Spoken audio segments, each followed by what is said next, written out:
Bakit mas magandang nakabukod ng bahay ang mag-asawa? Una, dapat iisang reyna at hari lang ang meron sa iisang palasyo. Kapag nakabukod kayo, either rent or sarili nyong bahay, magkakaroon kayo ng tinatawag nating privacy, which is very important sa mag-asawa.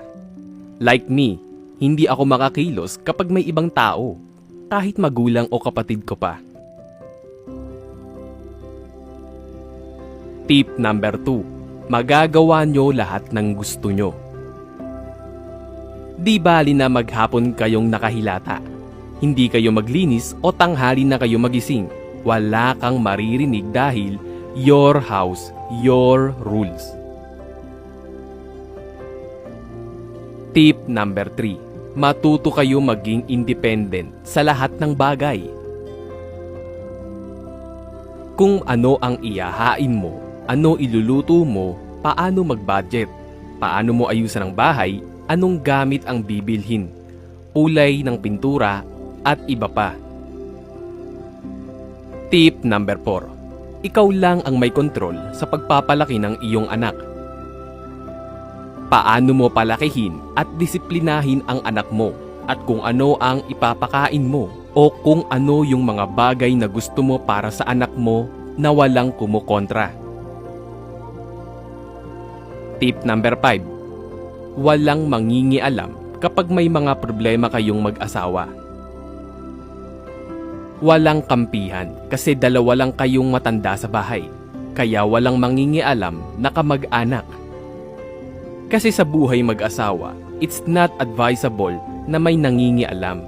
Minsan, maliit na problema lumalaki dahil sa sulsol ng mga tao na kasama nyo sa bahay. Tip number 6, magiging responsable kayo sa paghawak ng pera.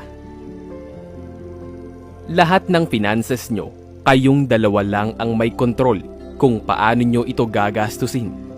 Matuto kayong magtipid at mag-ipon. Matuto din kayong kumayod dahil walang aasahan na magbabayad ng bills at expenses nyo sa bahay. Tip number 7, mas makikilala nyo ang isa't isa. Walang perpektong asawa. Lahat talaga may pangit na ugali ang tao.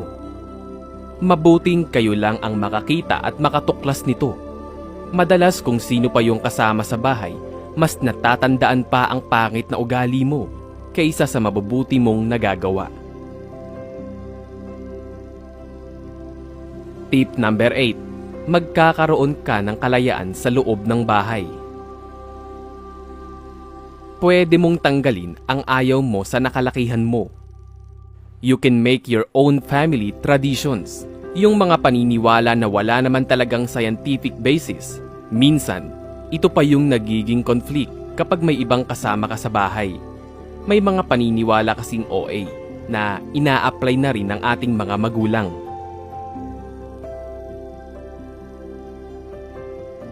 Tip number 9, walang stress. Hindi ka nakatiptoe.